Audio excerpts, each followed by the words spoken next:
Muito bem, boa tarde, pessoal. Pessoal que nos acompanha de casa também, boa tarde.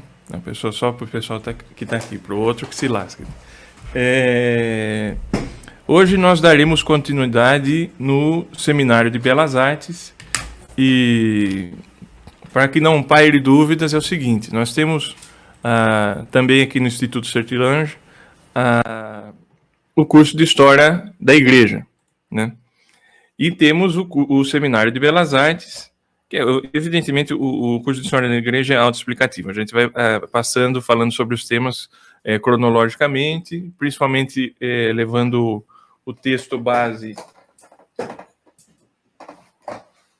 Como Ler Igreja, como a História da Igreja, né, do Frei Dagoberto Romagno.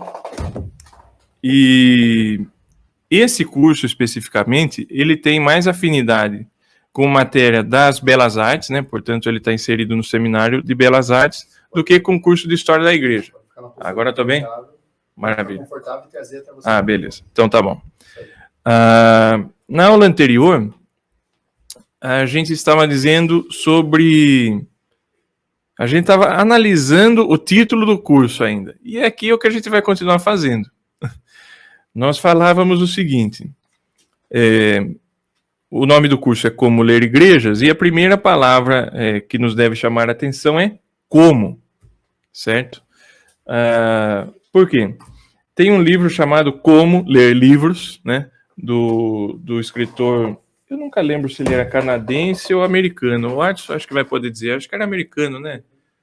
Mortimer Adler, e ele ensina como se deve fazer os vários graus de leitura, né? Desde a leitura inspecional, que é quase que jogar o livro pela capa mesmo, quando você entra na livraria e manuseia o livro ali, até uma leitura profundamente analítica, sistemática de determinada obra.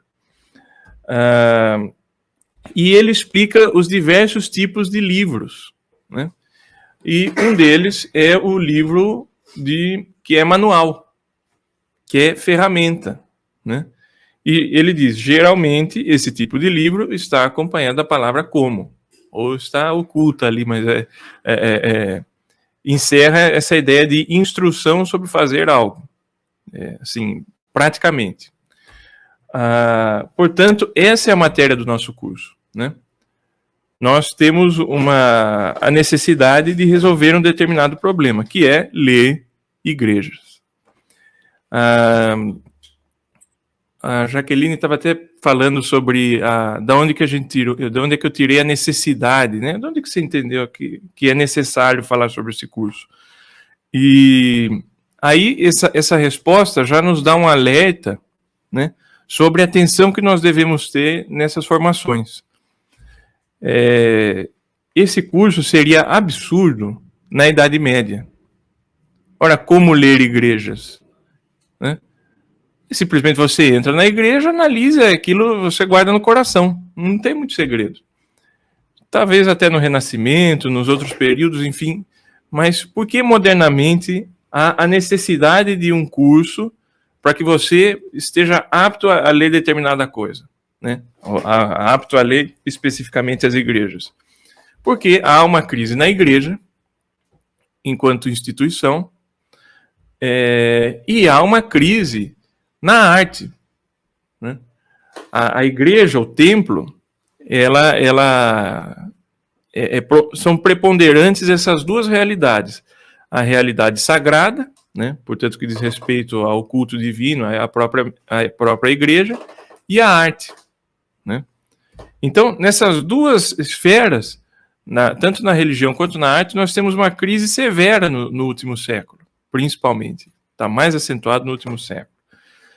E daí a necessidade de realizar esse tipo de leitura. Eu dizia para vocês que muitos desses textos, muitos desses templos estão ilegíveis, né?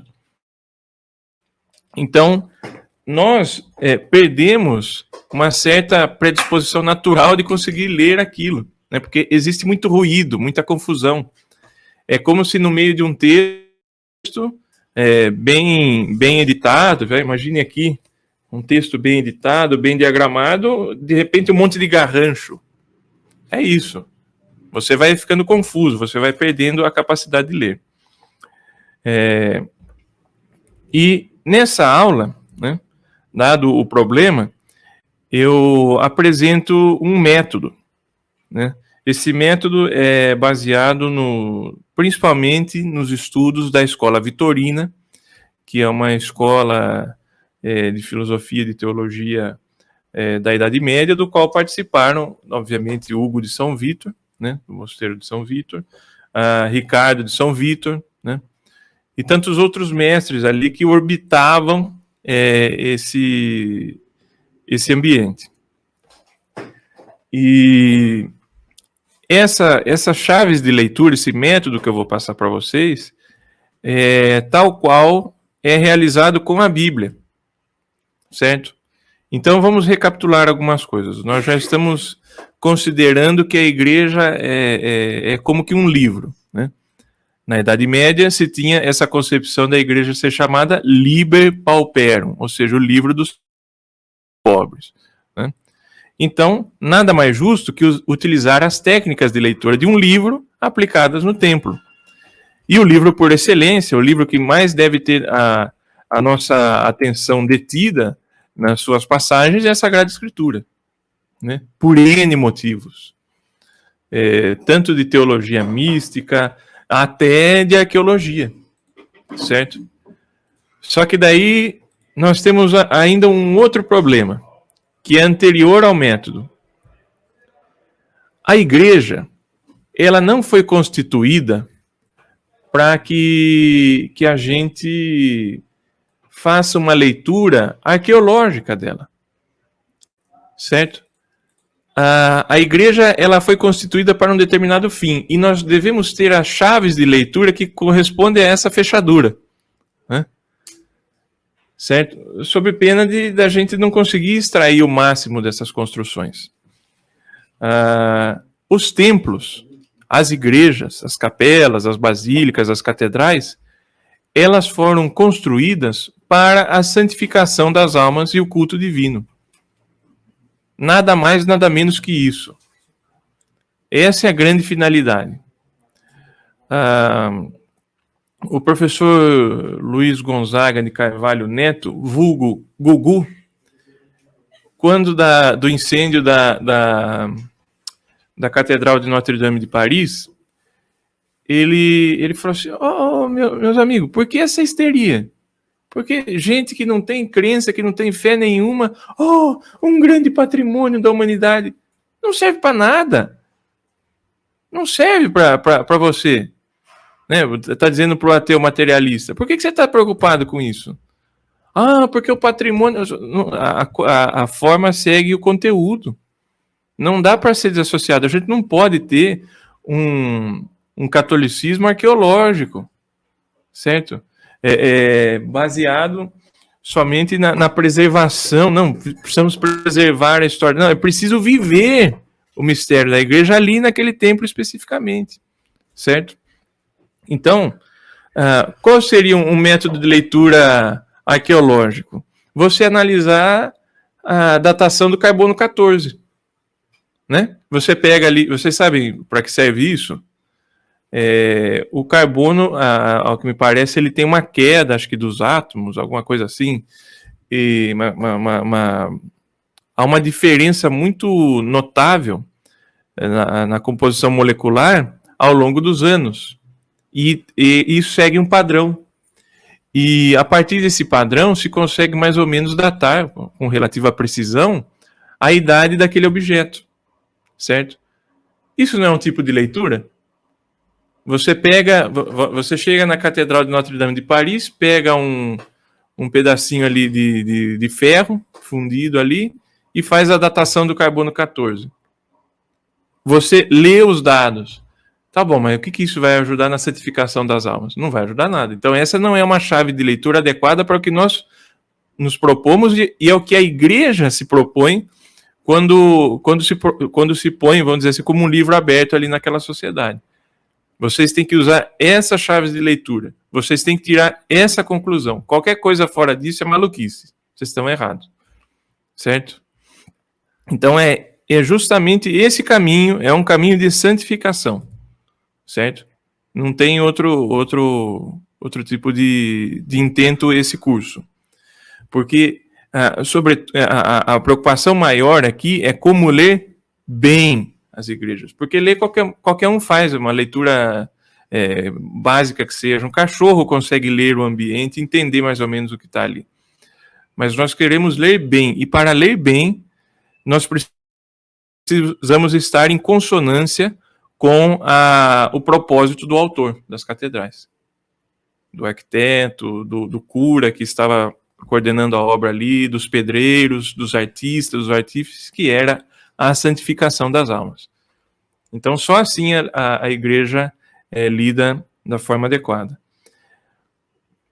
Ainda continuando essa analogia, a Sagrada Escritura foi feita para isso, para a santificação das almas. Então, você pode ter uma leitura arqueológica, você pode ter uma leitura histórica desse texto, como muitos fazem, porque é um instrumento, um documento extremamente fidedigno, né?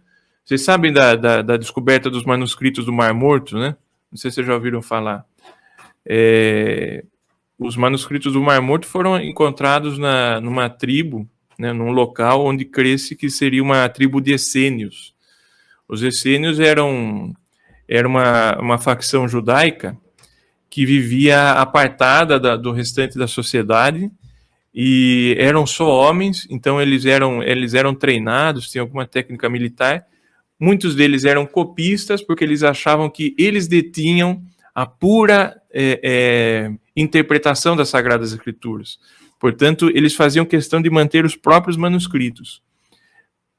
Quando eles têm notícia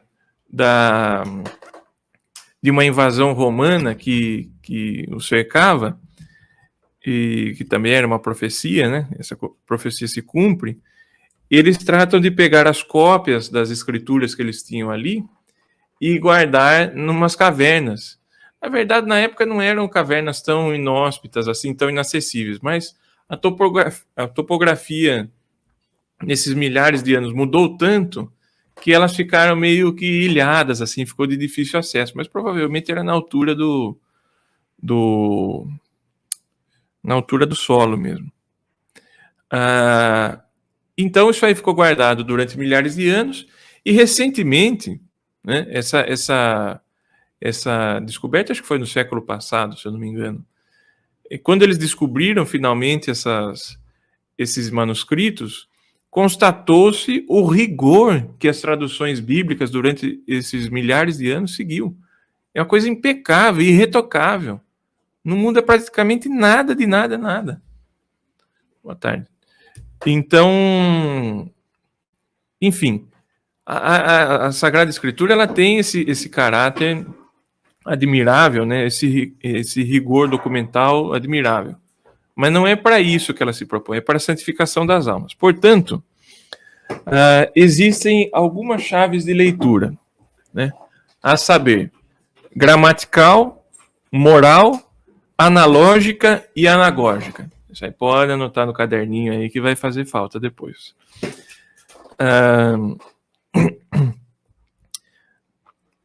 A leitura gramatical.